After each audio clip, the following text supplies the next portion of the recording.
Welcome to HortTube. My name is Jim Putnam. In this video, we're going to be pruning butterfly bushes and lantana.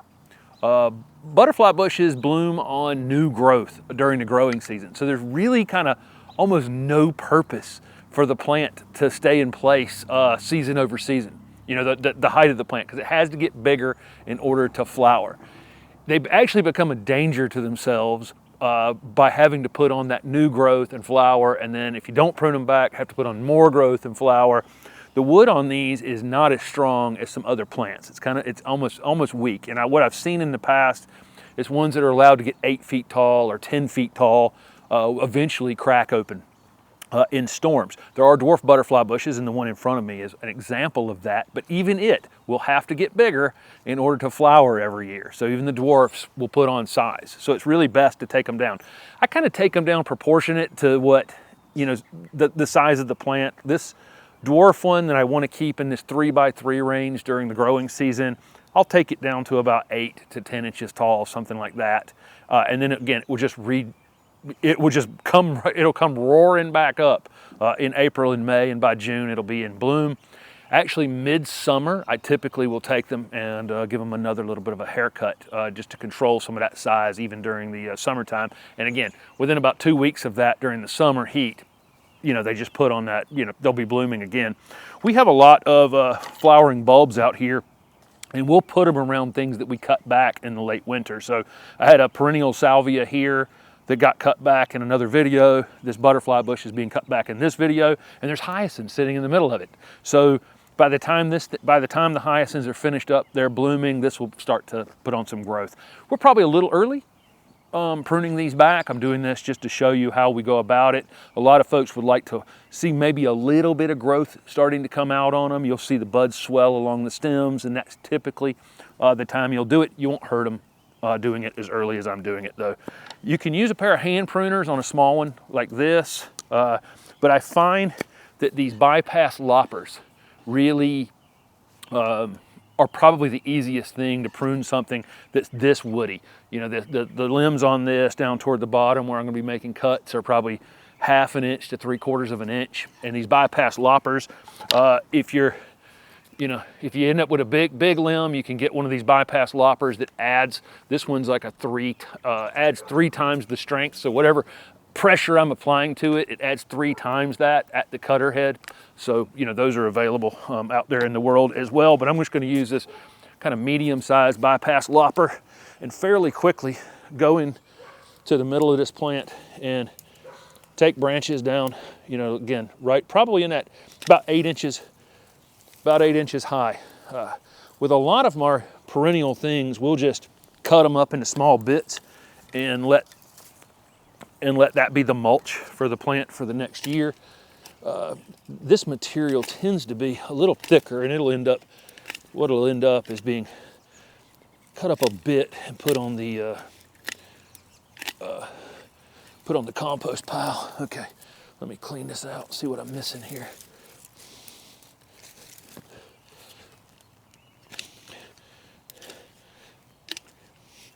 Butterfly bushes are invasive in some parts of the country. We don't really have that issue here. There are new butterfly bush cultivars being released every year that are actually seed free. So people are thinking about that and trying to not introduce ones that are problematic in places where they are invasive, but that's literally it. So I won't go down quite as low on the larger growing varieties as I did on that one. There it is, all cleaned up. And again, these bulbs and these violas have a little bit more room. They'll put on a big show.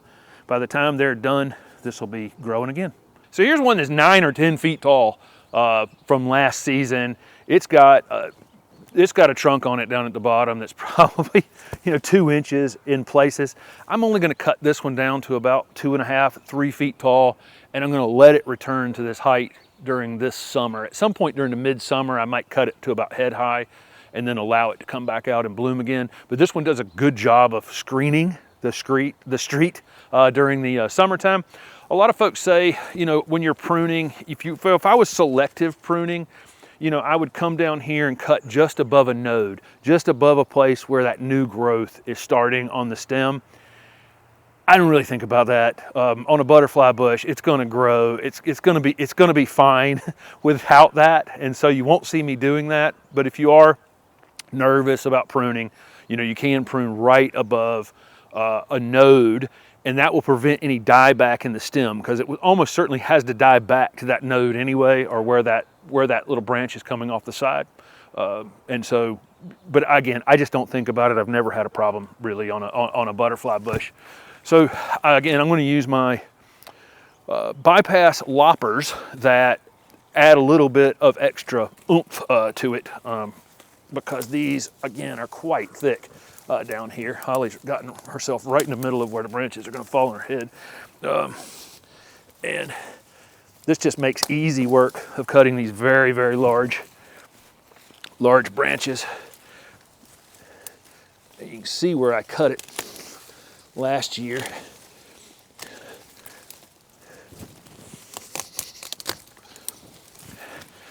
Again, if you have this kind of pruning to do, I highly recommend you get one of these bypass loppers that add a little bit of strength, compound your effort. But you see how I just cleaned that entire branch up the same as it was last year. All of this is just going to end up on the compost pile. I'm going to have to cut it up a bit to do that, but I haven't cut this one. But it can make a lot of material in a year, and we'll compost it. It'll end up back on the vegetable garden or something like that.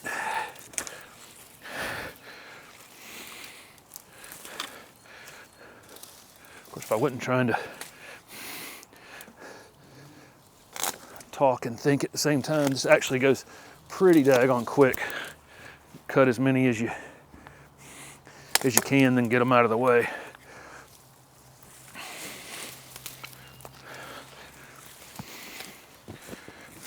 Got a lot of other perennials out here in front of it that also need to be cut down.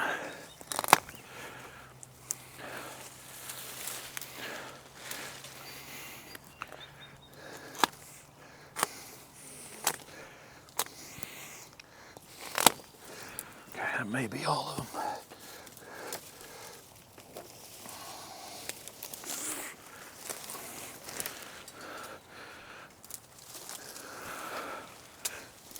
Okay.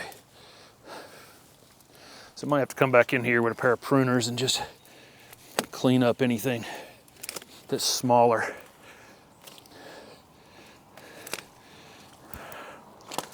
Okay. You usually find some weeds and things that you want to pull, you know, underneath these things where they grew all summer last year. But in very quick, if I wanted to cut this down lower, below where it's branched here, I'd have to saw that really. But that's it. You can go in here and see what's happening here. I've got these two branches that are now kind of permanently rubbing up against one another. I can just take this one, you know, all the way down like that. So that's maybe something else you might want to look for while you're doing it. I got another one that's just kind of coming right up through the middle of a few others. I might get rid of that, and that way those things won't be rubbing on each other all year. But there you go. Pretty quick and easy, really. So you just saw the third one being cut back, and this is a fourth one, and then there's a fifth one. Didn't mean to end up with this many butterfly bushes in the landscape, but this is how many we have, and they all perform pretty well, except for this one is in a bit too much shade, and it may make way for something else when we find something else we really want here. I haven't really decided. What happens when they're in a little too much shade is it stretches during the growing season, and we just cut it again, you know, midsummer when it stretches and only puts on a few less flowers than the other ones have. Again, it can just be cut down, you know, 2 feet below where it's blooming in the middle of summer, and it'll just pop back out and bloom again. Just real quick, when I'm talking about cutting above a node, when you're pruning along a stem, you know, this is the node. That's where the new growth is coming. If you cut the plant just above one of those nodes like that, then there's almost no wood to die back. If I cut it just below the node, okay, the growth is coming from here regardless, and this part of the stem is going to die and is going to, some people are concerned about that. Again, I just get going so fast, and I've never had a problem on Buddleia, but that's what I mean by cutting above a node. And this one, again, we're just cutting down probably to about 18 inches, something like that. You can go down, to about 5 main stems that are in pretty good shape if you want to remove some stems. That big one out front, I may actually go back out there and remove a couple more of those heavy stems that are on it right down to the ground. As I was looking at that, as I was walking away, there's like maybe 10, 12 main stems coming out of the ground. There's probably more than it needs, and it's probably impossible for it to grow up and not do that rubbing thing that I was concerned about, where I cut down to a couple of those branches. I might just go out there and remove it down to maybe 5 or 7 instead of 12 or so that it is now. But there it is. This thing will be, again, this tall by June 15th. It'll be in bloom and it'll be this tall. By July 15th, it'll be in bloom and it'll be this tall, and it'll be thin because it's in too much shade, and we'll cut it down just a bit. So just one more. I got a dwarf one here called Little Coconut that is new to us this past year, and it's entwined with another perennial here. We just remembered the other one that we have out by the road as well. We're gonna go out and do, but that's, again, quick and easy. This is the size material that I'll just take a pair of hand pruners and I can just mulch this up, right in place, right in the bed. I don't have to do anything with this material. It can just be, reused, become its own mulch. One last one that's been really fun is this Butterfly Towers. This one is an upright, narrow one from the Southern Living Plant Collection. It is 6 feet tall and only 3 feet wide, where the other ones get 6 feet tall. They'll be almost 6 feet wide.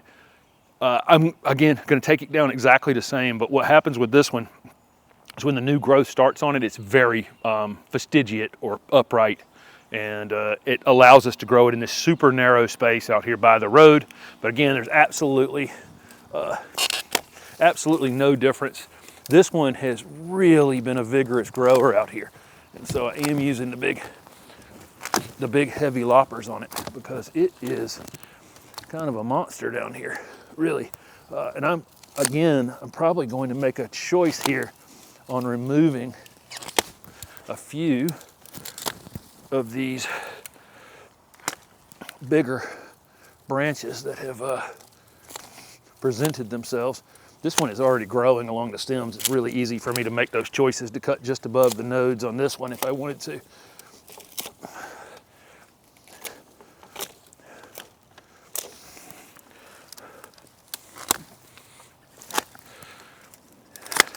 We have not had to do, this is such a new landscape installation that we haven't had much material to create our own compost, and so kind of excited about all this pruning I'm doing this year, because we're going to end up with lots of material for our compost going forward. But as mean as this seems, I am helping this plant because it would just absolutely fall apart if it got to be 12, 13, 15 feet tall or something like that. Wood is just not hardy enough to hold up a plant that big on one of these.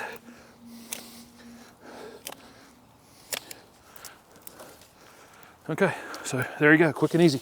We have a couple of large lantana to cut back. This is another one that's actually can be invasive, like down in Florida, but up here in Raleigh, North Carolina, we have the control for it is the winter. It doesn't, never seen any come up from seed here. With that being said, that there are native species of lantana in Florida, and there are native species of Buddleia in North America too. So it's not all species that would be invasive. Some of them are actually native, but the ones that we use as ornamental plants, those particular species are not from the U.S.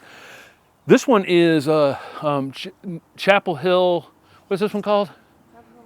Okay. Oh yeah, Chapel Hill Miss Huff. Miss Huff lantana has been around for a long time.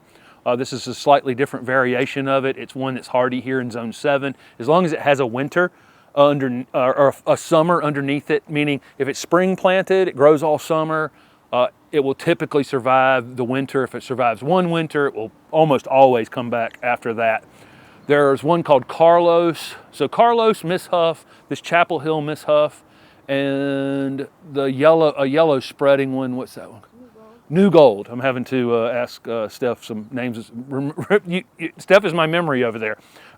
New Gold is one, and there's several others that are Zone 7 hardy. A lot of them that you buy off the shelf and in the springtime because they're so colorful and they bloom all summer long are not necessarily hardy up here in Zone 7. These get the exact same treatment, and we've got a neighbor that cuts these things down in October. The first frost we get, cuts them to the ground, which goes against anything else you would read about when to prune your lantana back.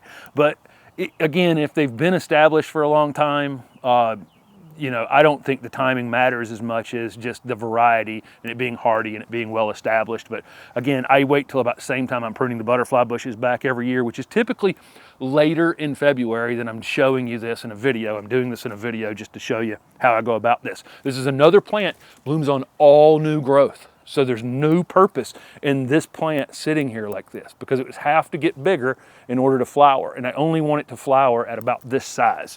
Plus we filled this bed with daffodils. So the daffodils, I'm gonna basically clear this space out. These daffodils are starting to come up. There'll be a display of daffodils. Then we're planting some zinnias here. Those zinnias kind of burn out by June or July, and by that time this lantana is in full gear and blooms like crazy in the second half of the summer. So enough talking, I'm just gonna cut it back exactly the way you saw me cut the butterfly bushes back. There's really just no difference. Depending on the stem, the thickness of the stem is whether or not I'll use my hand pruners or bypass loppers or whatever heavy tools I'm going to use. There's two of these plants sitting here, and this one's a bit thicker, so I'll use my loppers on it. I usually don't throw my pruners down on the ground like I just did right there. I'm just trying to hurry through this for the camera's sake. Okay, so I think we got that. That's actually an old zinnia right there. So again, planning and staging these beds for this kind of thing. We know that these are just really late to wake up compared to other perennials. They're really late to get flowering than other perennials. I mean, in the summer but then they bloom nonstop. So we have February flowering, March flowering bulbs under here, and then zinnias that will flower April, May into June. And then they typically look a little, the larger growing zinnias look a little tough, and then this takes over the space at that point. So there you go. That's my butterfly bush and lantana pruning for this season. Pretty quick and easy. All this material, if it's small, I'll just cut it into pieces and mulch this bed with it. And then we're gonna put another finish mulch over the top of it to make this place look a whole lot better than it does right now toward the end of February. Or it can just go in the compost pile in the back. And there you go. Thank you guys for following along.